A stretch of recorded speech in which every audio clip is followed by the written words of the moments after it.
Hello, magandang gabi. Dadako na po tayo sa hating gabi. At tatalagin po natin dito sa programa ni Toto Tirador itong patungkol kay Atong Ang. Kasi sa susunod po na linggo ay sigurado ko ito na po ang babalot na kwento na sa buong bansa. Ini-expect ko po kasi na next week ay isasampa na ang kasong murders, daming murder laban kay Atong Ang at saka enforced disappearance.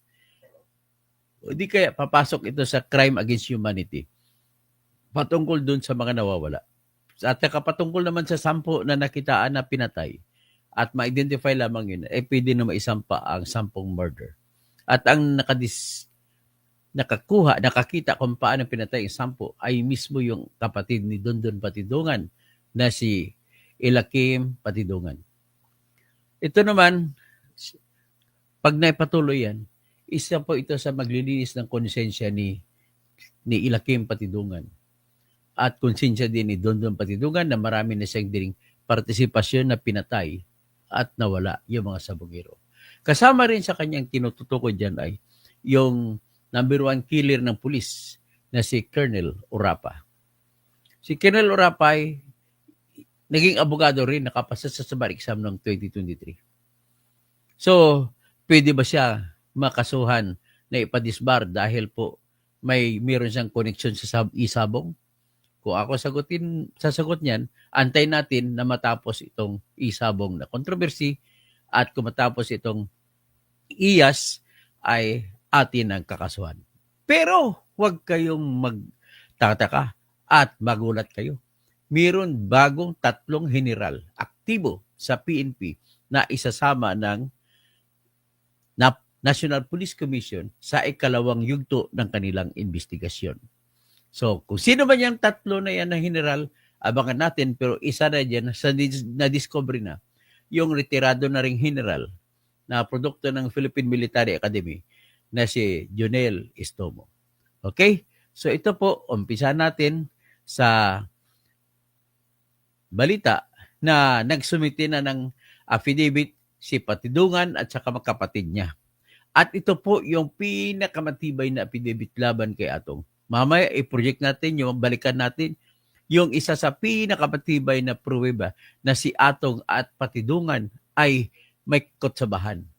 At makikita rin natin po dito yung iba pang mga investigation ng CIDG nung araw. At makikita rin natin ang iba pang dagdag na pagbabago na sinasabi naman dito na may inariglo pala si Atong na ibang pamilya na nawalan na nawala ang kaanak. So, ang tanong dito, pwede pa ba sila kumaso kung binayaran na sila ni Atong? Ito naman, ang isa naman ang titingnan natin, si Atong ang nasasabi na sa Pasig lang daw siya, hindi daw siya lumayas. Yan po ang ating talakay ngayon. So, mag-umpisa po tayo. Dito tayo sa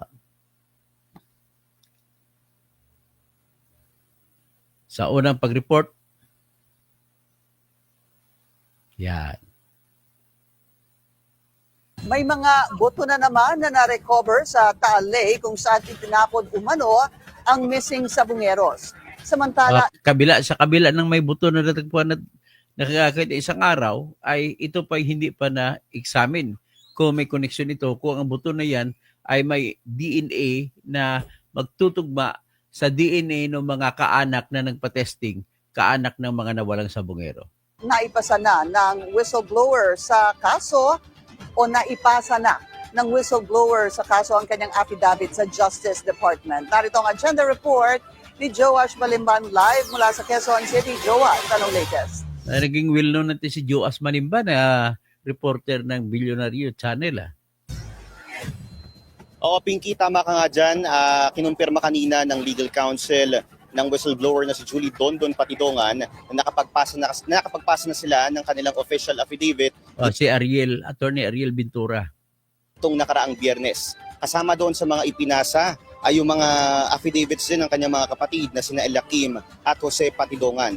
Matatandaan na spotted si Dondon at ang kanyang kapatid na si Elakim noong nakaraang Biyernes sa DOJ pero tumanggi sila na magpa-interview. So, ibig sabihin, tatlong affidavit na po. Affidavit ni Jose Patidongan na mga close-in bodyguards ni Atong. Affidavit ni Elakim Patidongan na siyang nakasaksi sa pagpatay ng 10 sabongero. At si Dondon Patidongan na marami din siyang hinuli at binigay sa pulis na pera para galing kay Atongang para patayin mga sabongero. The documents are in. Nakapaghain na ang mga kaanak ng biktima ng kanilang Si Atty. Manuel Bintura pala, hindi Ariel. reklamo at nakapaghain na rin ang aming kliyente ng kanilang mga salaysay ng pagtestigo. Sinabi ng kanyang abogado na si Atty. Manuel Ventura na bagamat hinihintay pa nila yung resulta ng evaluation ng Department of Justice patungkol sa isinumiting reklamo at affidavit noong Biyernes, confident siya sa kredibilidad ng kanyang mga kliyente. Isang argumento nila riyan ay yung mismong si Elakim daw yung naka-witness ng pagpaslang sa at least 10 sabongeros. Ngayon, sinabi ng abogado ni Patidongan na naghihintay na lamang sila na matapos yung evaluation doon sa isinampang reklamo. Ayon kay Atty. Ventura, 10 working days yung nasa batas. So we are expecting na on or before Friday next week, i-issuehan na ng subpoena yung respondents sa reklamong ito. Kinumpirma ng kampo ni Dondon na nasa mahigit 50 yung respondents. Kasama na yung mga tinuturong masterminds na si bilyonaryo gambling boss Charlie Atong-Ang. Kasama dito, nabasa ko, is si Mr. Charlie Atong-Ang, ang kanyang kapatid na si Mr. William Ang. William Ang. Si Mr. William Ang bala, by the way, siya yung kakutsaba din ni Atong-Ang sa pagpapatay kay businessman Jose Yolo, yung inambos sa EDSA. At ang umambos sa kanya ay 2 riding in tandem. Eric De La Rosa, Engineer Celso Salazar, Celso Salazar. at marami pang mga iba.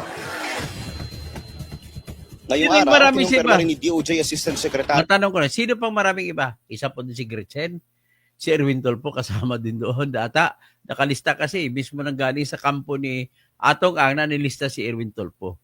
At marami pa iba.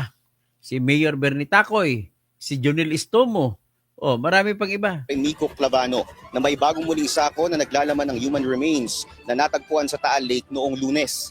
Patuloy yung proseso ng DNA extraction at cross-matching dito sa mga nare-recover na mga buto. Pati na rin yung paghingi ng tulong sa University of the Philippines Anthropology Department at Forensic Pathology Department sa tulong naman ni Dr. Raquel Fortune. Sa kasalukuyan, wala pa rin nagmamatch na DNA sa mga nakuhang buto at sa DNA samples na ibinigay ng mga pamilya. Pero sinabi muli ng legal counsel ni Patidongan na 34 lamang yung lumutang na kaso ng missing sabongeros. Pero nasa mahigit 100 daw ang nadispatcha sa Taal Lake. At sa ngayon, sabi ng DOJ, nasa 20 pa lang na pamilya yung may naibigay na DNA samples. Pinky, kanina umaga nakapanayam din natin si NAPOLCOM Commissioner Rafael Calinisan at sinabi niya na may at least isang active na police general na kasalukuyan ay iniimbestigahan din. Wala pa tayong information patungkol dito at yung kampo ni Patidongan kanina, tumanggi rin sila na ibigay yung impormasyon na hawak nila patungkol nga dito sa sinasabing involvement ng isang active na general.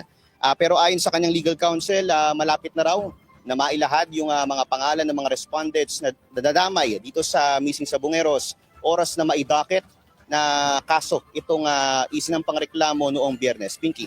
So Joash, for the first time, nagsalita na rin yung legal counsel ni Patidongan. Meron ba siyang sagot doon naman sa legal counsel ni Atong-Ang na si Attorney Villarreal na kamakailan lang ay itinuro ang kanyang kliyente bilang ang totoong mastermind?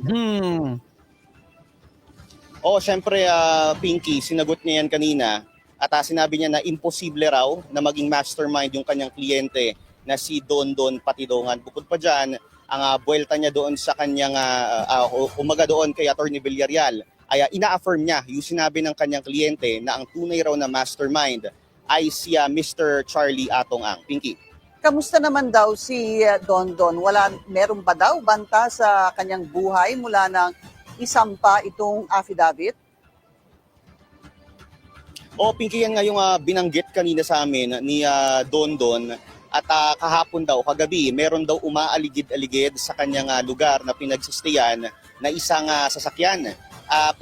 Pinatrace niya raw yung plate number nitong umaaligid na sasakyan na ito at tila hindi rin nag-match yung plate number doon sa sasakyan na umaaligid. So ang hinala nila, meron na raw talagang nagtatry na gumapang o at least mangialam dito sa investigation o posible na at least nagbabanta sa kanyang buhay. Pinky. Maraming salamat sa iyo, Joash Malimba, nag-uulat ng live mula sa Quezon City. Tama na yan, no? Sisigitan na natin. Ito naman, ano natin, yung isa pang ipalabas natin, karugtong na istorya. Ito po ay nalabas po nung nakaraang linggo lamang at tingnan natin po. Sumusuko si Justice Secretary. Hindi sumusuko si Justice Hindi pwede, Secretary. hindi natin pasama yan. Iba yan, ibang istorya. Ito na lang yung investigasyon na sa Senado ang paikwa natin.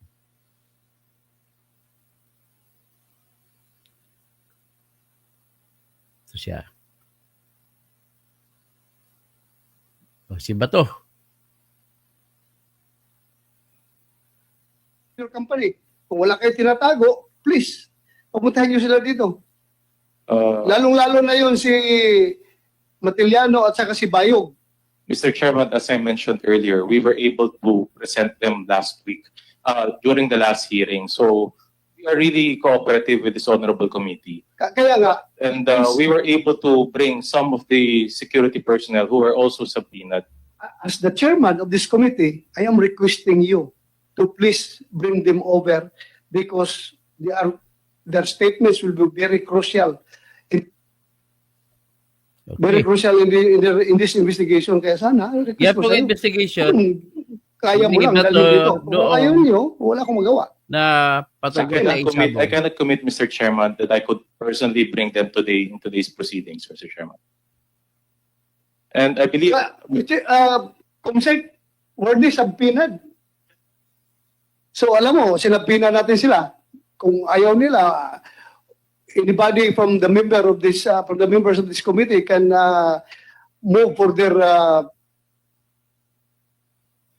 contempt. Kung ayaw nila magpakita dito. Mr. Chairman, Matiliano and Mr. Matiliano and Virgilio Bayog were already formally charged before the Department of Justice. Siya again? They were already formally charged before the Department of Justice. I believe that they are two of the named respondents in that case filed by the CIDG. Wow. Ano ibig mong sabihin? You want to gusto mong i-insist. Hindi ako abogado ha, pero No. para pag ibig mo sabihin na tinatawag mo yung gusto mong i-avail yung sub-judice rule dito porque respondent na sila. No, Mr. Chairman, I'm No. not So, going to ulit that sabihin mo. direction. I'm just informing this honorable committee because I think it wasn't informed by the CIDG that Mr. Bayog and Matiliano were two of the respondents named in that case that they filed. So, and besides, Mr. Chairman, as I mentioned earlier, they already appeared during the last hearing, wherein this honorable committee was able to propound questions to them, Mr. Chairman. And on the last note, Mr. Chairman, as I mentioned earlier, I was informed this morning that they were not medically cleared to attend in today's proceedings. What I could commit, Mr. Chairman, at the end of the day, I would ask for their medical certificate to be brought here before this honorable committee and submitted to this committee, Mr. Chairman. So may si Bato. We don't need that, Mr. Chairman, that medical certificate cannot say something. So wala po tayong makukuha. Pinailan ng kaso. So this is very material. Kasi parang pareho ang kung if you are investigating crime, pareho ang modus operandi. Pareho yung circumstances na nangyayari. Ang diferensya lang, ito ngayon sila, buhay, yung iba, missing. Yun lang ang diferensya. As to bakit buhay sila, malalaman natin bakit buhay. So, yung dalawa na si Mr. Alvin Indon at si Mr. Darwin Indon, sino mas matanda sa yung dalawa? Alvin. Ako po. So pwede kang mag-share dito sa committee na ito, yung mga nalalaman mo about sa kaso ninyo. Opo, sir. Sige po. Salita ka. Ako nga po pala si Alvin Endon po, sir. Tiga Tanay Rizal po. Isa yan sa matibay na Tanay, sa Rizal pa rin. testigo laban kay Tanay, Atong Rizal. ang Opo. Sige, continue. sila mag-ugnay. Laban po kami sa Sa may gitna ni Santa Cruz, Laguna Dondon po. Patiguran at saka si Noong Atong ang. November 18, 2020 po. Dumating po kami doon, alas 7 po ng gabi. Nung dumating po kami doon, kakaunti po ang tao.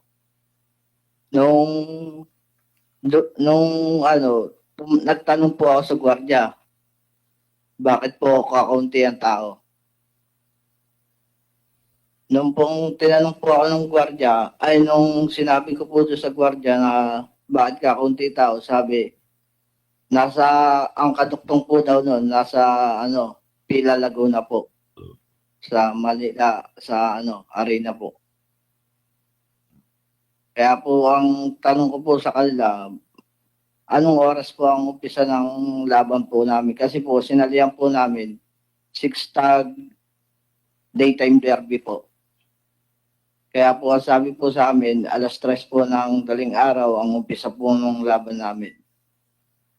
Ngayon po, naghintay na lang po kami doon. Kaysa bumalik pa rin po kami, naghintay na lang po kami. Tapos, Nung maghintay po kami, mga bandang alas 3, mag-alas 3 po ng daling araw, nag-umpisa na po ang laban. Ganun ba? Ang Dalawa sabungan? po kasi yung entry po namin eh. Madaling araw? tapos, Nung naglaban na po kami, doon sa unang entry po namin, 2 panalo po, tapos isang tabla. Doon po sa pangalawang entry, 2 panalo po, isang talo po. Doon po sila nagka-aberya po sa pangatlong laban. Ang sabi po daw na Yupi. bakit po daw nabali yung buto ng paa ng manok. Naku, yun nga. tapos, Nung pong sinabihan, kinuha po sa amin yung natalong manok na Bilang ebidensya. ng sentensyador ng Palasan po, sa Laguna po. tapos, Nung kinuha po niya sa amin, sabi po sa amin, mga manchachope ata kayo eh. Sabi ko, hindi naman po. Kami po ay naglalaban dito, pabalik-balik na po kami dito. Kaya po ang sabi sa amin po, sino yung nagsabi sa'yo? yung pong sentensyador po doon sa Santa Cruz, Laguna po. Sige, tuloy. Nung pong sinabi po sa amin na gano'n, na dinala po nila sa doktor. Ang sabi po sa doktor, bakakin po daw yung binti, tignan kung may kayas yung buto. Pag may kayas po daw, baka hindi na rin po daw kami makita. Oh, Sabi ko naman po sa kanila, sige, patingnan niyo po. Tingnan niyo po kung may kayas. Kami naman po ay willing dyan sa sinasabi niyo kasi hindi naman po talaga kami gumagawa ng ganyan. Tapos, Noong pong time na yon, nung magkaroon ng aberya po doon, yung pong mga huling laban po namin, hinold na po nila ng laban po namin. Hindi na po kami pinatuloy. tapos, Nung hinold na po kami, may mga may mga gwardiya na pong nakabantay po sa amin. sinong gwardiya? Ngayon po, yung driver po namin, bumibili po ng pagkain. Mga bandang, mga 4:30 ng umaga. Bigla pong nagdami na po ng security guard po doon sa loob ng, sa bungad po. Binabantayan na po kami doon sa may tent. then, Okay. Nung pong binantayan po kami sa may tent, siguro po mga paalas 5, bigla po may lumapit sa akin sa lalaki na hinalbot po ako sa ganito. Ang tanong po, kayo pa yung may entry ng game farm. anong ginawa sa'yo? Hinalbot po ako bigla sa damit po. Sino yung lalaki na yun?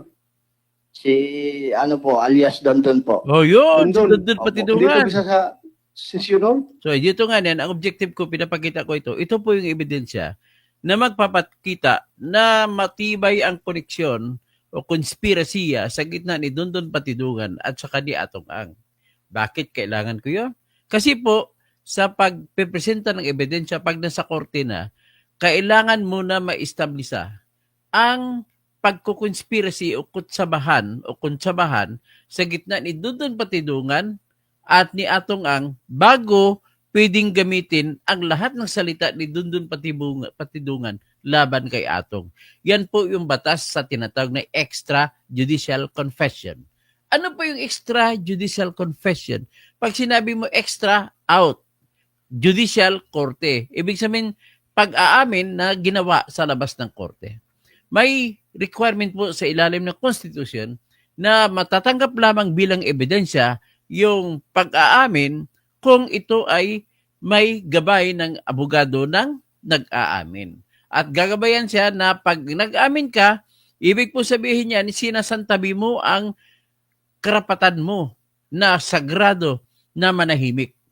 At kung sinasantabi mo, ay sinasantabi mo rin ang karapatan mo laban sa self-incrimination. Nagsasalita ka na ng krimen na ginawa mo. At pagkatapos niyan, tuloy-tuloy na, pwede na ngayong gamitin yung extrajudicial confession laban pa lamang sa umamin. Ang tanong, pwede bang gamitin yan laban sa mga taong binanggit nung nag-amin? Ang sagot, depende. Kung mayroong ibang hiwalay na ebidensya na magpapakita na yung umamin ay may kutsabahan doon sa taong binanggit, ay pwede na siyang gamitin. Ito ngayon kung bakit ko pinresenta yung testigo nito na nagsasabi na si Dondon Patidungan ang kumuha sa kanila dahil sinuspitsan sila nag-QP ng manok at yun ba ay utos ni AA, si Atong Ang. So yun na ngayon, hiwalay na ebidensya yan na pwede na ngayon gamitin laban kay Atong Ang. Kahit sinong abogado tanungin mo, tapos na si Atong Ang. Patuloy natin pakinggan. Si alias Dondon po. Saan? Nandito. Ito pwede mo ituro? Opo. Sino? Saan? Yoy, Anong ginawa ni Dondon sa'yo? in-identify si Inalbot ko Dondon. niya ako sa In-identify si Dondon. Ibig sabihin, nagsasabi ng totoo ito sa loob ng Senado pa na hearing. batok po. Sabi, subukan mo lumaban, papatayin na kita. Tapos, Yun ha, si Dondon ha. Tapos po noon, sabi ko po, Ibig sabihin, inano siya ni Dondon, papatayin siya ni Dondon kung papalag siya. bakit niyo po kami ginaganito? Eh, wala naman po kaming alam dyan. Sabi, mga manchachope kayo. Sabi ko naman po sa kanila, hindi naman po napapatunayan at marami po kaming laban na beses dito na pabalik-balik po kami. then, Nung dinala po niya kami doon sa tinatawag niyang pahingahan po sa may loob ng sabungan po. Tapos po, tinanong po niya sa akin kung nasaan po daw yung mga kasama namin. Kasi po, dalawa lang po kami nung dinampot eh. Yung pong dalawa, yung kapatid ko po, at saka yung anak ni Sherwin Garcia po, inutusan ko po na kumuha na ng gate pass para makauwi na po kami. Grabe ah. tapos anong ginawa ni Dondon sa'yo? Nung pagkalbot po sa akin, dinala po niya ako sa may bahay pahingahan po niya. Bahay-bahay? Oh, doon po sa may para pong pahingahan po niya. Tapos, Nung doon dinala po niya ako, sabi po sa akin, wag na po daw ako lalaban, baka po daw kami mamatay. tapos, Eh, nung pong sabi ko, hindi naman po kami lalaban at wala naman po kaming ginagawang kasalanan sa inyo. Tapos tinanong po niya kung nasaan po yung mga kasama namin. Sinabi ko po, nandoon po, kumukuha ng gate pass po para makauwi na kami. meron ka sinabi dito sa affidavit mo na maya-maya ay tumawag itong si Dondon ng cellphone. Apo. Sino tinawagan niya? Ang pakirinig ko po, kalapit ko po siya ang tawag niya po ay Boss A. Sino yung boss A? Si Atong yan. Yun po ang po namin na sinasabi niya si Atong Ang po daw. Anong sabi ni Dondon kay Boss Atong Ang? Ang sabi po ay, boss may mga tao na naman dito na pumasok na mga manchochope. Tapos, Ang sabi niya po, naka-loudspeaker po yung cellphone niya eh. Sabi, naka-loudspeaker po. loudspeaker, Opo. Rinig ko po. narinig mo. Opo. Kilala mong boses ni Atong Opo. Ang. Medyo malat po. Mala, Sa cellphone. ano sinabi ni Atong Ang? Ano sagot niya? Ang sabi po nung tinawagan po niya, ang sabi po ay, sige, paaminin niyo kung sino ang boss. Pag hindi niya namin, patayin niyo na. Patayin nyo na. Grabe. Oo. Narinig mo? Opo. Sigurado ka? Opo. Hindi lang naman po ako nakakarinig noon eh. Sino Grabe. ba? Pati yung mga kasama ko. Kasi Linawin ko lang, matibay na ebidensya yun. Matibay na ebidensya. Walang kawala si Atong Ang dito. Nag-utos si Atong Ang kay Dondon Patidungan na patayin itong grupo nila ni Alvin na ito. Maswerte lang ito sila ni Alvin at buhay kung sila. magkakalapit po kami. Ito pagkahan tayo Opo. under oath ka dito kapag ikaw nagsinungaling. Opo. Perjury ang kaso mo. Opo. At pwede kita ipa-withdraw from the Witness Protection Program. Opo. Paano mo nalalaman na boses ni Atong Ang yung nasa loudspeaker? Ay, siya lang naman po at tinawagan niya na boss eh. Hmm. Si Boss Atong lang po ang inaano na AA. Pagkatapos nun, anong nangyari? Nung pagkatapos po noon, tinanong po ulit ako ni Dondon po. Ang sabi, sino po daw yung boss namin? Ngayon po, nung marinig ko po, inamin ko na po. Sinong boss mo? Si Lisario Tolentino po.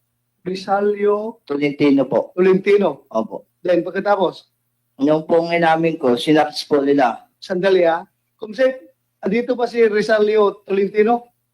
Yung financer nila, yung boss nila? Sige lang, i-check mo muna kung wala. Sige, tuloy mo. Nung sinabi ko pong si Lisario Tolentino, isinarts po nila yung sa cellphone nila yung yung FB ni Lisario Tolentino po. Ngayon po, nung makita nila, pinicturean po nila. Sabi, eto yung nanggaling din dito. Sino yung nagsabi nun? Si Dondon po. Dondon Dondon. Patidungan. Opo.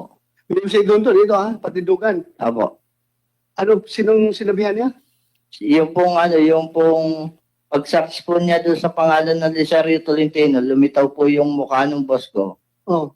Ang sabi po doon sa mga tauhan niya, eto rin yun ang galing ditong taong na nahuli din natin. Tapos, Nung makita po nila, tumawag po siya ulit. Ang sabi niya po doon sa katawagan niya na, boss, yung pa rin po ulit, yung tiga Batangas po. tapos, Nung pong ngayon, sabi po, sige, ipasa niyo na yan sa PIB. PIP. pasa ninyo sa PIB po. PIB. Opo. Alam mo yung kung anong PIB? Hindi po. Sige. Continue. Nung pong dumating po yung tinawagan po ni Tonton na sinasabi nilang PIB, pagdating po nila, may lumapit kaagad na isang lalaki doon sa magtatay, parehas sinampiga po. Ano? Sinampiga parehas po. Pag yung sinampiga? Pasensya ka na, Bisaya ako, hindi ko alam nung sinampiga. Yung pasampal po sa ganito. Sinampalong, sa Bisaya sinampalong. Sa inyo, sinampiga. Sampiga po. Sino nagsinampiga? Sinong gumanon? Si Dondon. Patidungan. Si Navarrete po. Nabarete. Nabarete. Opo. Yung pulis. Sino Nabarete? Ano po, PAB. Ayun. PAB po. PIB. Mr. Roy Meron Navarrete. dito ba siya? Apo. Ituro mo. Saan ba si Navarrete dyan? Ayun, Navarrete, positive, will you please stand positive. up? Positively identified ka. Wala ka na. Tapos ka na. Tumayo ka. Actually, natanggal na to eh. Pagka-pulis. Kumsik. Tinanggal siya sa dahil sa kanyang sinasabi niya. pag kanyang pagdukot kay John, Ricardo John Lasco. Ano kasi mga pulis na ito? Pakitanggal mo, Navarrete, yung Pagkakamit. pan mo. Navarrete, yung cover mo.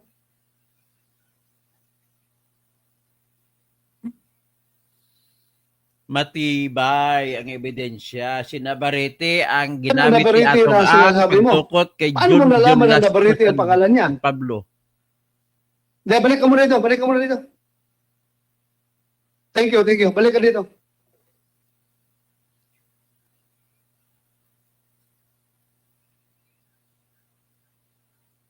Si Navarrete ginamit tsaka si paghangaan, PO1 paghangaan, hangaan tsaka si Sige. Brotas. Paano mo ginamit nalaman na siya si Dukot. Navarrete? Lang pong kami dalhin po nila Sandali, sa pagpunta niya doon, sinampalong niya yung yung pong yung magtatay po. magtatay, Nakasama. nakasibilya siya, naka-uniforme. Nakasibilya po. Oh, paano mo nalaman na Navarrete na nakasibilyan na siya? Nung po malaman ko na po yung mga pangalan nila, nung kami po idalhin nila sa kulungan po. Gawa po ng marami din po silang hinuli, kilala po sila doon sa kulungan na yun. Saan kulungan yan? Sa Pagsangan Laguna po. Station? Police station? Pakbase Laguna po ang nun. Ano? Pakbase Laguna po. Base, Laguna? Opo. Navarrete, ano itong Base na Laguna? Na dinala ninyo dito? Sir, wala po kaming pakbis po, sir. Ano yung sinabi mo Base? Dinay. Yun po ang pagkakalam ko po, yung Pakbase Laguna po sa sa Hindi, Pagsangan. police station. Opo. Police station, hindi. Police station po. Police station ng Pakbase. Pagsanhan, Laguna. Pagsangan po, Pagsangan. Na may Pagsangan po. So, police station yun ng Apo. Pagsanhan. Opo. Hindi Base. Pero nakalagay po sa acronet, nakalagay po pangalan, Pakbase po. Dali pag magsabi ka Pagsanhan, Laguna, sir, spelling mo, Base. Hindi ko po kaya, sir. Paano mo nasabi Base? Narinig mo lang? Hindi po, sinabi po sa amin nung yung doon, yung bantay ng police po. Kasi po, Hindi ka marunong magsulat, magbasa. hindi po. Oh, no read, Hindi no ko write marunong po ito ha. Pero Grabe paano yung mo nalaman testimony Base? Hindi pa marunong bumasa sa Sinabi sulat po yan. sa amin nung bantay na sa kulungan Detalyado. po. Bantay sa kulungan. Opo. Ano yung bantay sa kulungan? Police? Yung police po. Naka-uniforme siya? Opo. Patay na si Atong. So, police station yon. Opo. Kasi pagpunta mo doon, makita mo doon, Pagsanhan Police Station. Opo. Pero hindi ka marunong magbasa. Hindi po. Anyway, sige. Kita mo ha, hindi na ka marunong bumasa, sumulat. Saka pag kwento pa ng ganun detalyado, ibig sabihin, totoo po yun. Tuloy mo. No, po doon ko po nalaman yung mga pangalan nila. Sinabi po sa amin nung nakakulong doon, ganun yung tao ngayon, ganito pangalan yan. Yung isang tao, ganito pangalan. Yung isang tao, ganun ang pangalan. Tinandaan ko na lang po. Ganon katanda, ganon kagaling ang mga hindi marunong bumasa, sumulat, no? Matandain. Okay. Tapos, Nung pong kunin po kami, ang may head pa po sila dyan eh. Meron pa po silang head dyan. head. Opo. Sino? Si Michael Calabaria po. Claveria. Opo. Paano mo nalaman na head? Iyon po ang tinatawag nilang head na sila po ay sumusunod doon. Nakikita mo? Opo. Dito sa loob ng seasonal. Nakikita Wala mo? po. Ha? Wala po dito. Saan ba si Claveria?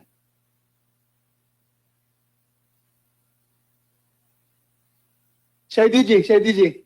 Yung Claveria. Patawag na ninyo. Bigyan niyo upuan dyan.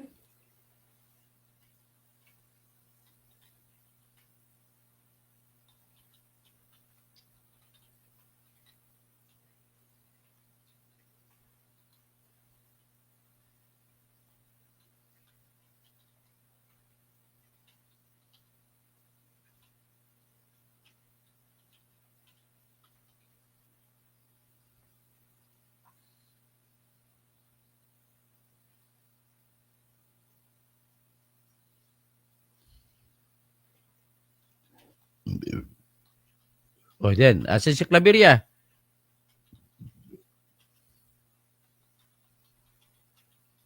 Sige, habang hinihintay natin si sino? Michael?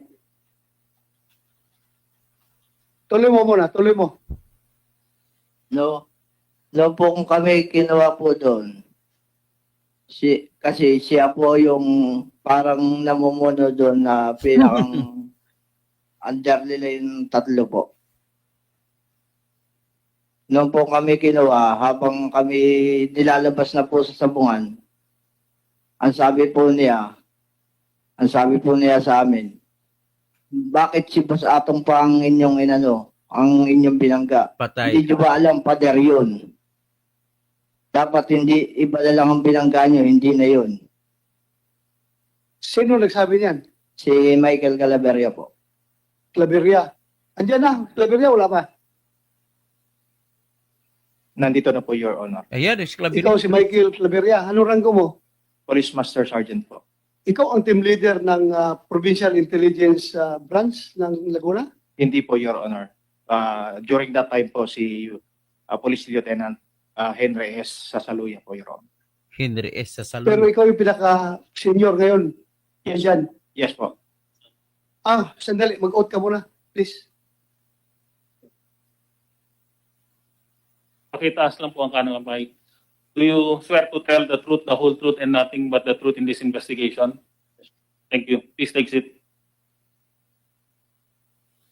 Ulitin mo nga yung sinabi mo. Anong sinabi ni Claveria sa'yo?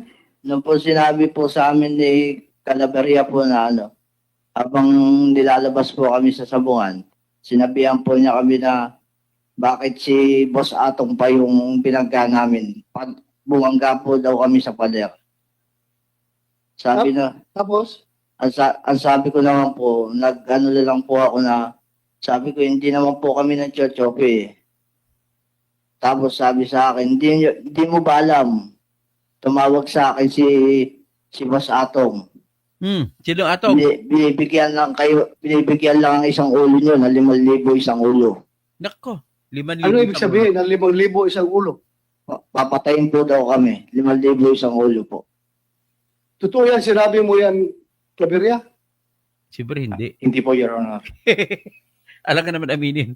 Again, I am reminding you na under oath ka, pulis ka, di ba? Sir, for Huwag kayo magsinungaling dito sa committee na ito. yes po, Your Honor.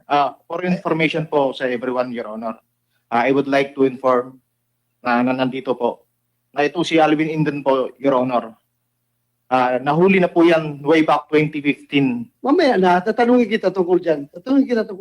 Sige po, Your Honor. Nahuli na ito ng drugs noon pa, di ba? Yes po. At ngayon, kinasuhan na naman yun ng drugs. Yes, sir. Doon sa Pagsanhan, Laguna. Yes, sir.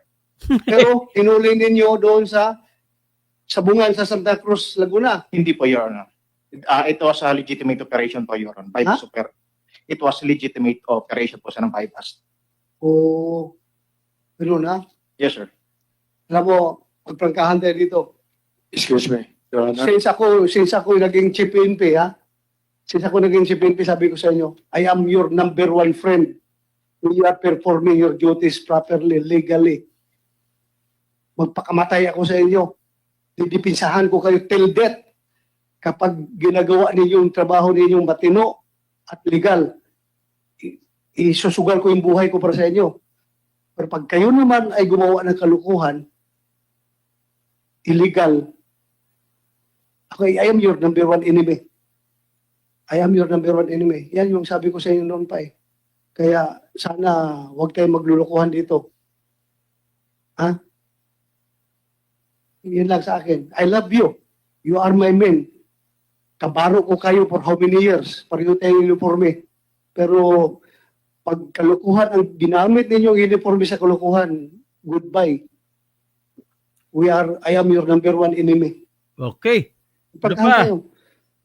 Pero kung you are unduly accused by these people, I am here to protect you. Wala tayong may tago dito. Andyan si Lord. Nakikinig sa lahat ng pinagsasabi natin dito. Kung tayo nagsinungaling, alam ng lahat yan. Lalabas at lalabas ang katotohanan dito. Kaya, magpakatotoo tayo. Huwag natin gamitin yung ating uniforme at tsapa sa kalukuhan. Dahil doble ang ating pananagutan dyan pag tayo nagluloko. Sige, tuloy mo. Your Honor, yung po sa sinasabi niya na hindi po daw kami sa sabungan na uli. May katibayan po ako sa sabungan po kami inuli. Ano sinungaling? November 19 po ito. Huli! 2020 po. Lihiti mong operasyon, ha? Hinuli, kinargan nyo na drugs dahil sa utos ni Atong Ang. Ano ito? Pahingi po dito, sir. Thank you. Yan po yung Tagan po Your ba? Honor, yung pag nagpapasok po kami ng entry name. Owner, Cycross, Intername, Game Farm, Midnight Stagan, 12:30 p.m. So ito nagpapatibay na nandoon kayo sa sabungan, Opo, Your Honor. doon kayo hinuli. Opo. Ha? Opo. Patay. Tanggal Tanungin natin si Julie Patidungan. trabaho. Hinuli ba niyo talaga ito doon sa sabungan? Hindi po, Your Honor. Ha? Hindi po. Hindi.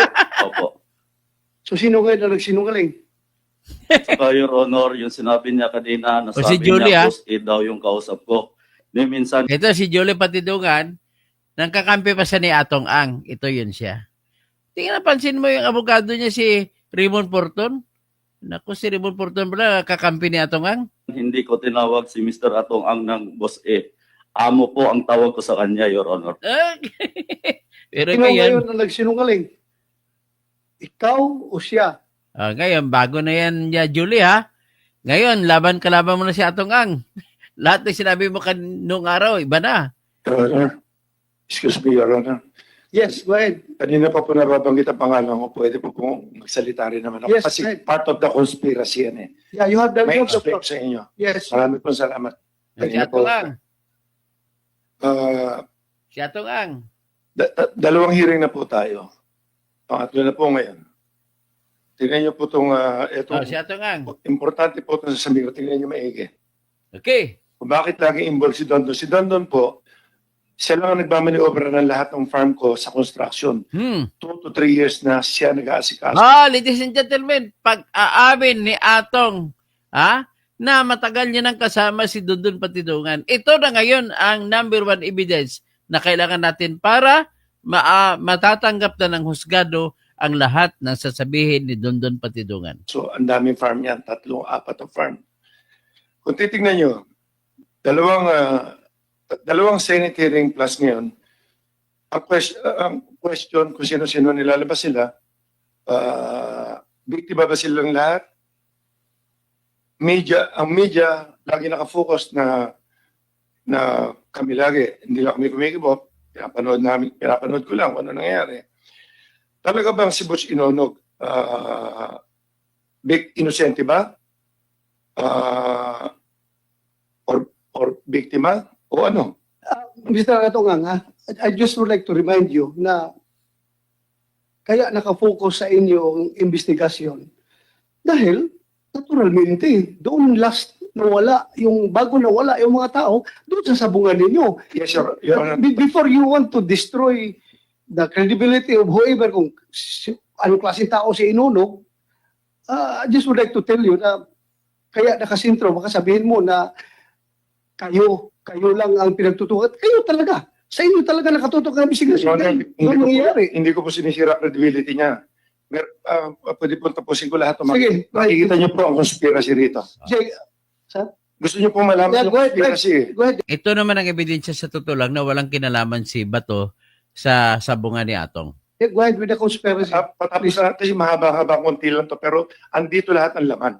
Sige, please, continue. Kasi putol-putol to pagka na-question ako ng isa magtataka kayo hanggang dulo ang sagot dito para matapos tong pinag-uusapan na to Okay? Andito lahat ng laman, okay? Ine-explain ko lang sa inyo yung salita ko na yung question ng mga tao yung inosente ba sila o hindi. Tapos papakita ko rin sa inyo kung ano yung kasi pinag-usapan na yung mga chope-chope, hindi naman namin malalaman talaga yan Dahil yung taya nga, hindi namin nakikita. Dahil kung pakikita ko sa inyo mamaya, yung kung paano sila kumikita ng pera. Okay? Patutunayan ko rin sa inyo na ayaw ko ng mga yung dahas-dahas dito. Patutunayan ko rin sa inyo. Gusto ko rin isipin nyo kung sino nasa likod din ito ngayon. So medyo makikita nyo. Kaya kung sana, pakinggan nyo lang muna. Maraming po salamat. Your Honor. Okay. Your Honor, yung umpisa po tayo nung unang mag-hearing, si Butch Inonog at anak niya, ang sabi niya, driver lang po sila, nangungontrata lang po, at wala po silang alam sa sabong noong una. Hanggang sa lumalim ang investigasyon, inamin niya may farm pala siya. At yung nagsasalitang si Denmark, trainer niya yan, handler niya. Denmark Simpuego. Okay. At pwede niyo ipacheck, hindi siya ordinaryong tao. Marami siyang connection sa politiko at sa pulis. Okay, ito na ngayon. Pangalawa, meron isang family dyan na sinasabi yung Magbanwa family na ang anak niya nawala. Ang amo niya si Julius Chris Habilio. Yan ang sinasabi niya. Tinanong nyo, si Inonog, hindi niya raw kilala yan. Checkin nyo. Si Inonog, tiga-Tanay. Si Chris Habilio, tiga-Tanay din. Hindi raw sila magkakilala, wala raw siyang connection dyan. Pero yung Magbanwa, tiga-Tanay pa rin. Yung family, puro Tanay ito Okay, ngayon, ang sabi ni Inonog, hindi siya involved masyado sa sabong at ang anak niya, driver lang, nangungontrata lang, binabayaran yata ng 5,000 or something para kumita. Video tayo para makita natin. Yung slide. Tingnan natin ang mga ebidensya ni Atong Ang. Pwede pakita yung picture? Ayan na. Date, December 2021. Yang number 1, kung makikita nyo, yan ang Inonog, Butch Inonog. Siya mismo ang bumibitaw ng manok.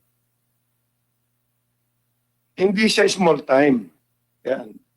Ang entry name niya, BGT1, Matao, Baluarte, Guapo. Fight number, makikita nyo pangalan niya dyan, ang sulat Butch.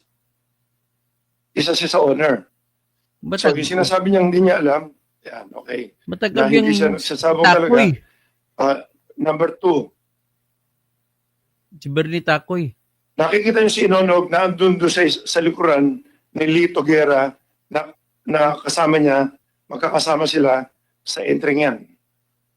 So, ibig sabihin, nandun din siya sa arena yan.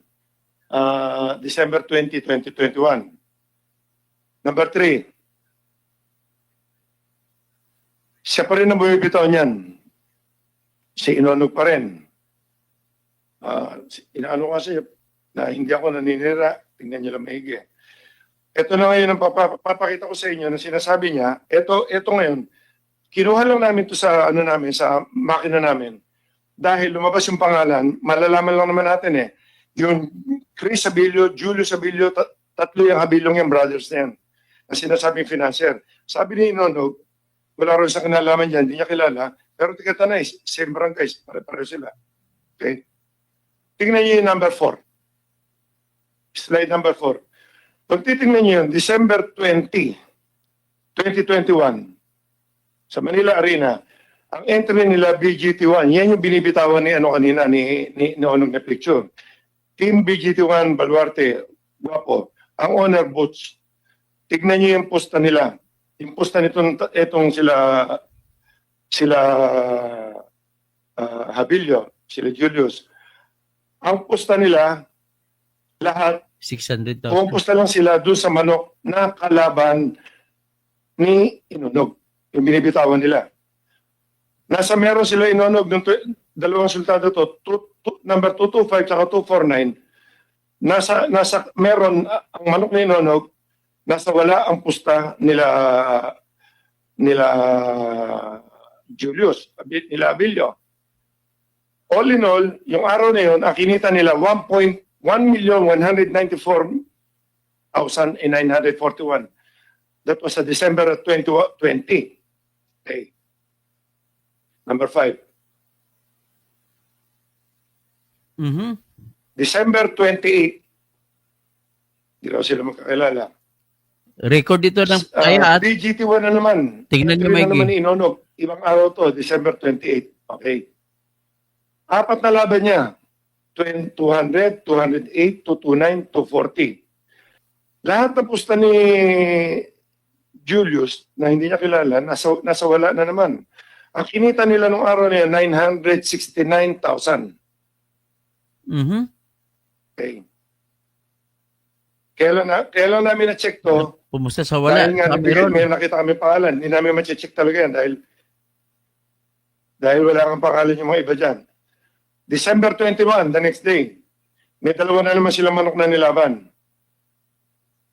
Ang pusta na naman nila Julius, against na naman, sa manok na naman ni Inonog. Kumita sila ng 632,954. Number 6. Number 7. January 13. Ito na yata yung sa Manila Arena. Ito na yata yung sinasabing may problema sila. Okay. Si Julius na naman. Sila Julius na naman. Fight number 62. Ang pusta na naman ni Julius, sa wala na naman. Nasa meron kasi. Fight number 73. Saka fight number 98.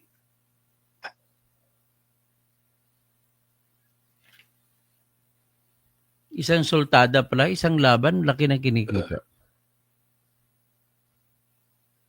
Ang pusta na naman ni Abilio,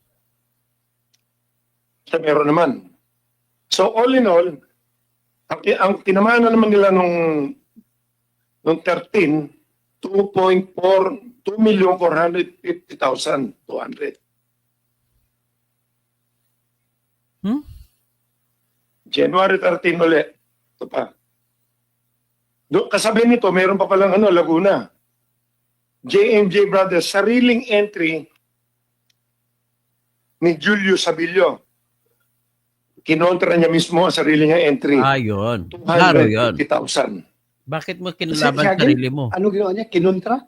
Yung sariling entry ni Abilio na hindi niya raw kakilala, may kasali sila nung same day na JMJ Brothers, Laguna. Kinontra niya sarili niya manok. 250,000. Tumaya sa Nakikita po namin laban. sa computer. Kinontra niya. Sa kabila pumusta. Ibig sabihin, sa kabila siya. Sa kabila pumusta, sa wala. Kumusta? Sa wala. Okay. Pinapaalala ko lang po sa inyo na lahat ng pustang to, hindi sa amin nilalaban. Kinukuha nila yan sa gitna. Hindi kami apektado dyan. Hindi kami ninanakawan nila dyan. Taong bayan. Okay. Number 9. December 7 sa Santa Cruz na naman. JMJ Brothers na naman. Entry na naman ni Abilio. Ito yung Abilio na to. Ito yung sinasabi nung Magbanwa family na nakausapan nila nung mawala ng pamilya nila na ito yung amo nila. Tapos biglang hindi na nila makontak. Okay. JMJ Brothers sa meron. Ang pustan dito si Abilio sa wala na naman. 100,000. So, klaro naman talaga Ito, madaya. Manila Arena uli. December 13. Ito na naman yung entry nila, yung nagpunta ritong Baricar na tinanong nyo, na nagamit lang daw ang pangalan niya. Nasa pangalan niya itong entry na to, December 13. Pero ang lumaban, manok nila, ni Inonog. Ang posta na naman nila Abilio, Sa kalaban na naman, sa King Arthur, 200,000 noong araw na yan. Okay. So, isa na lang. December 23, Mm. sa Manila Arena, si Bari Caroule, yung nagpunta rito yung last week. Ang sabi niya, slot lang daw niya yan.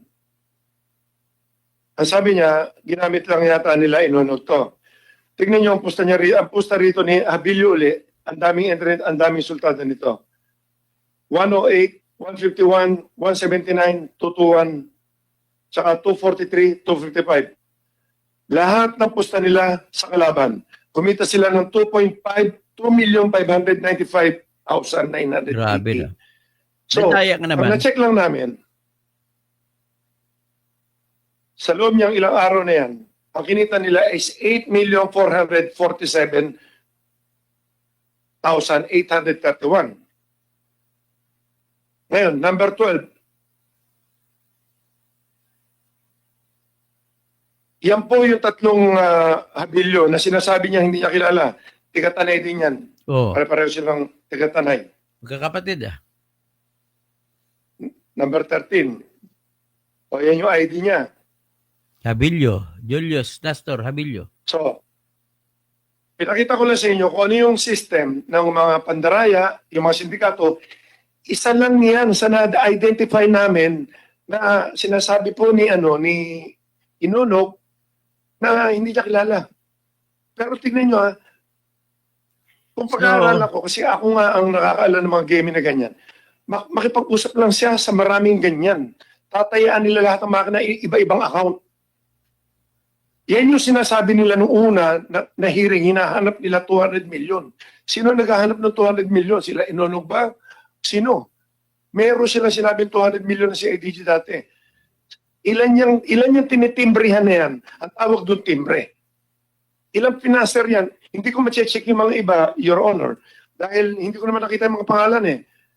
May ano nga, hindi namin ma-check yun. So in short, Mr.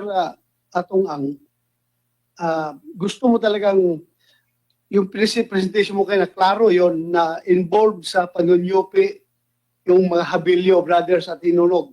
Yun ang ibig mo sabihin. Nanalo silang 8-point-something million dahil sa panunyupi. Your Honor, Yun. hindi ko rin masasabing choppy yan o kung anong klase ginagawa nila. Pero Ko lang ha, basta klaro sa presentation mo, nasa kabila sila tumataya. at ito po lang, Oo, napatunayan po siyempre. natin. Very clear mo yun, recorded yun di ba? Computerized yun. Choppy na nga tawag kaya lang pag Yung ang tawag noon dahil doon sila tumataya sa kalaban ng manok nila. Yes, Diba? lahat po ng taya ni Habilio, kung alin yung entry ni Inunog, nasa kabila sila lagi all the way. Lusot lahat. Pero hindi ko naman ma-check yan eh. So sino ngayon ang magagalit sa kanilang panyunyupi? Wala pong magagali. Sila yung makakausap eh. Ayan. Ito na po ang ebidensya na si Atong Ang nagpapatay. Pinakita niya siya mismo nagpakita na gamit may hawak siya na record ng panyunyupi. O, baka hindi po binigay. Solid na Hindi solid ko- na ebidensya to. Kung marami silang kausap na financer po, Your Honor, hindi ko naman hindi po, kasi lalawakan ko utak ko, kung marami connection si Inunog, kung marami bakit lagi ang manok niya ang kinukontra ng mga financer? Hmm. Okay. Yun ang ini-explain ko lang sa inyo. So, ibig sabihin, si Every time Inunog, papasok ang manok Yupi. niya, isang financer na to, kumita ng 8 million mahigit sa loob lang ng ilang araw, ilan niyang sinabihan niyang yan? Ilan ang kausap niya? Okay. So settled na natin yan na involved sila sa game fixing. Settled na niya. Ako mismo, nag-agree ko with your presentation. game fixing. I am totally convinced na involved sila sa game fixing. Now, with the existence of the game fixing, sino ngayon ang apektado at nagagalit sa game fixing na si ginagawa Atong nila? Ang. Kung ako tatanungin, Your Honor, Yes po. number 100% game fixing na talaga yan. Yes. Base Sino sa nakikita magagalit? ko. Pero ito ang question mark yan. Ito yung isang possible pa. Kung may isang financer kang kausap at isang financer uli na iba ang tip mo, isang financer iba uli, hindi mo pinatama yung ibang financer, nagbigay sa'yo ng pera. Kasi hindi ka naman pwedeng tumaya pag wala kang deposit eh. Pag nahulog, yung mag-aaway-aaway lahat yan. Mapapatayan talaga yan. Iba tip mo sa akin, iba ang tip mo rito, iba ang tip mo dito. Nagbebenta ng laro ang tawag doon. Lahat ng sinasabi ko dito, ang dami sa bungero nakakarinig dyan. maiintindihan nila yung sinasabi ko. Lengguwahe ito ng sabongero. Nagtitip ka ng tsope, ang daming ganyan. Ma-check nyo sa lahat ng sabungan.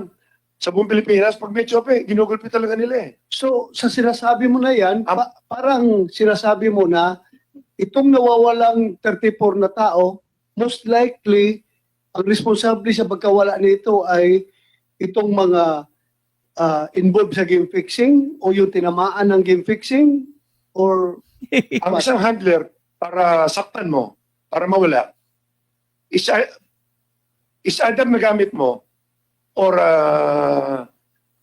binalian ang manok mo na hindi or sinira ang manok mo na hindi mo alam. Pwedeng amo ang titira diyan. Maraming istorya ganyan. Ano ba manok mo? Yung kung sino may-ari ng manok na entry, ginalaw ng handler yan, itinip sa iba. Ang dami nagbebenta ng laro. O itong 4 na manok ko kontrahin nyo, ibebenta sa mga tao yan. Ayan, How about klaro ha. yung reputation ng WPC?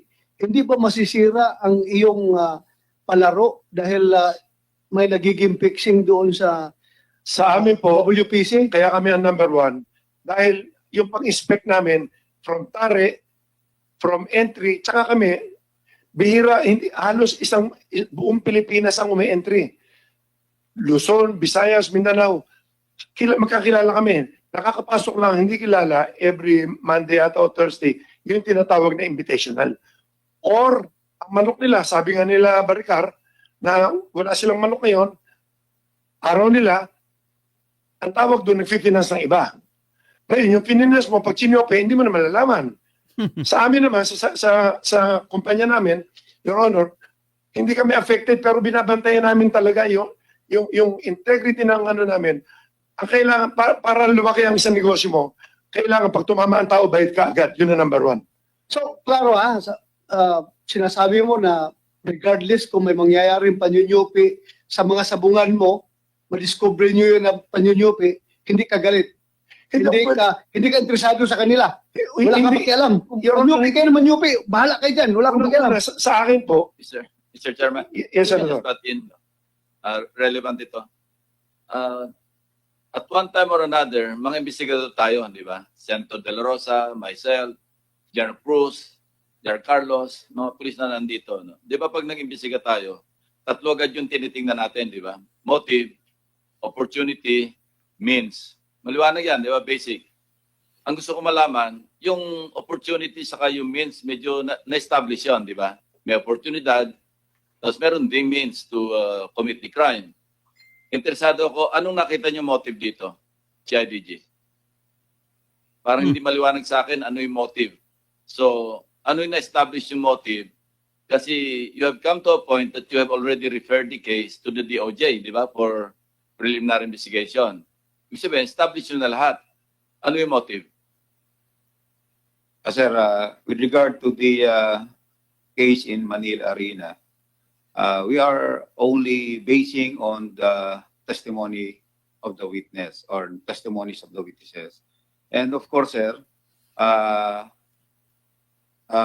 since there, we were able to establish a probable cause to file a case against the identified suspects.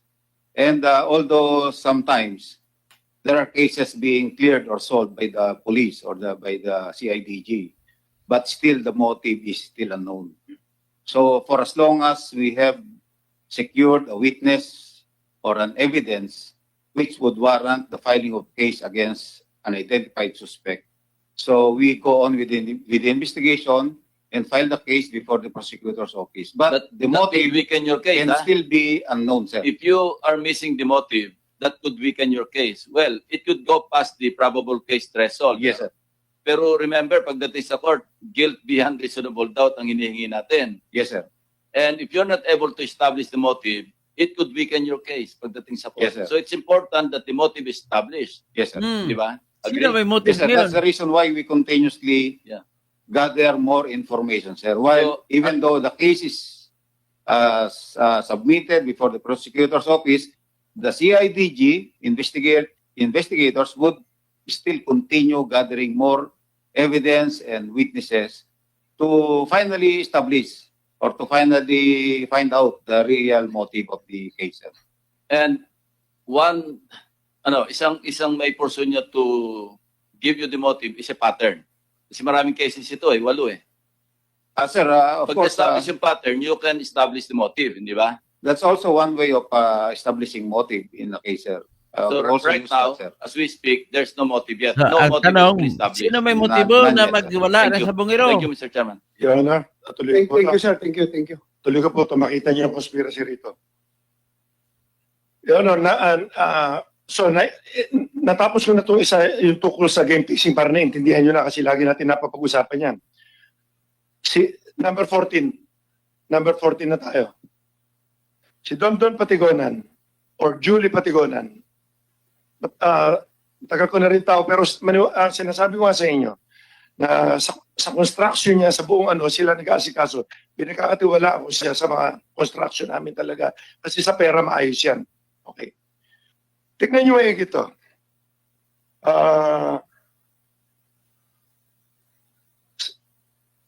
2019. Pinasuhan si Patidungan. Kinasuhan siya ng murder, frustrated murder. Sa Tanay. Tanay din. Na-dismiss. 2019 to as early as 2019 tinatrabaho na kami. Okay. 2019, nabuo ko lang ang istorya hanggang natapos itong araw na to hanggang huli. 2019 kinasuhan siya. Sandali, 2019, kinasuhan siya. Kinasuhan siya. 2019, wala pang wala pang isabong noon. May mga sabong na ho kami nun. Hindi, Pero wala pang isabong, yung pagkor, wala, ang pagkor, isang taon lang po mahigit. Pero itong kami magkakalaban sa sabong. Matagal na ho to. Ilang taon na kaming ilang taon na kami nag-iisabong. Dahil kapareho nga sabi ni Ma'am Andrea, ni Chairman Andrea, with or without Franchise. regulation of PubCor, hindi kikita ang pag hindi na-regulate yan, hindi kikita kasi existing na. Ngayon, ako, para maka-operate ako, yan yung sinasabi ko nga na nagpagawa ako ng ordinansa sa local government. Ang ordinansa is talagang yan ang batas na talagang sinabing batas para sa sabong. Pero within the territory lang. Ganun ang ginawa ko dyan. So nag-ooperate ako ng legal ako maski noon pa. Never ako nag-operate ng illegal. So anong mas maganda? Bago pumasok ang pagkor o Alin na mas malaki? ano mas malaki sa'yo? Kita mo. Biglang lumaki ngayon kasi naging nagkaroon kasi ng nagkaroon na ng internet na todo, nagkaroon ng payment system, pinag-aralan ko lahat, magka-COVID lahat, nagkaroon na ng mga na-improve kasi pag ako siya nag-design, nag-upgrade ako na upgrade. So nagpasalamat ka sa pagkor na nalegal kayo at lumaki pa yung income mo. Well, legal na, hindi ako masyadong after sa pera, Your Honor. Hindi, kaya nagpasalamat kayo. Nagpapasalamat ako kasi ang gusto ko talaga po ay tumulong sa gobyerno lagi. Maganda. Kaya nga ako rin na-suggest na taksan kami ng yung suggest na 5% of GGR. So, lalo natin without pagko-regulation, mababa ang kita nyo. With pagko-regulation, gumanda. Ang takbo ng isabong. Una-una mga bangko, ang mga payment system, Okay. open na kami. Kasi alam nila legal na legal eh. Kasi pag ipapakita mo po sa bangko is ordinance lang, nagkakaroon ng question eh. Thank you. Let's give the floor to Senator Tolentino first. Isang tanong lang, Mr. Chairman. Pwede bang bumalik tayo sa slide number 3? Number 40 na tayo ngayon eh. Okay, number 3. Number 3, balik lang natin. Ikaw ba may control? Number 3? Apo. Okay. Ang tanong lang to, isa't kalahati. Yung nagbibitaw siya. Lalamig tong kape ko. 3 or 4, siguro. Yan po. I have nothing to do with the person. Hindi, lumampas mo kayo. 3. Yung kanina. Yan. Wala po akong pakialam ngayon sa personalities involved. Gusto ko lang makita itong physical environment. I-clarify ko lang sa iyo. Saan po ito? Manila Arena po. Manila. Yes. So hindi ito yung buong Rueda, hindi ito yung buong Sabungan. Ito ba yung binabanggit mo na? Kasi parang yung likuran parang tarpaulin na tayo, kumot, o ano ba yan, lona. Ano ba? May video yan. Pwede namin ipakita sa inyo totoong video. Ibig sabihin, ito po ba ay yung buong Sabungan o isang kwarto sa Sabungan o isang studio? Lahat po ng tatlo lang po yan eh. Lahat Studio lang lahat. Studio. Wala kami sa buwan na may mga taong pumapasok. Hindi ganun. Gusto kasi, Ano? marami kasi nakikinig tayo mga kababayan ngayon. Kasi kanina, tinatanong ka ni Chairman, nagpapasalamat ka sa PAGCOR, binigyan kayo ng lisensya, nakapag-operate kayo. Binasa ko rin yung, ready ang PAGCOR mamaya, tatanungin ko kayo. Binasa ko rin yung regulatory framework ng So, PAGCOR. anyway, Binasa siguro, ng PAGCOR. I-stop na. Live streaming noong actual cockfight Yes, yes. sa Sabungan, Yes, Your Honor. kung saan kayo humingi ng ordinansa na tinanggit mo, di ba? So, So, stop na muna natin ito. At least, sapat na po katibayan yan para magkaroon ng matibay na ebidensya na si Atong ang may motibo. Yung tinatanong ni Senator Panfilo Lacson na motibo. Yan na po yung sinasabi.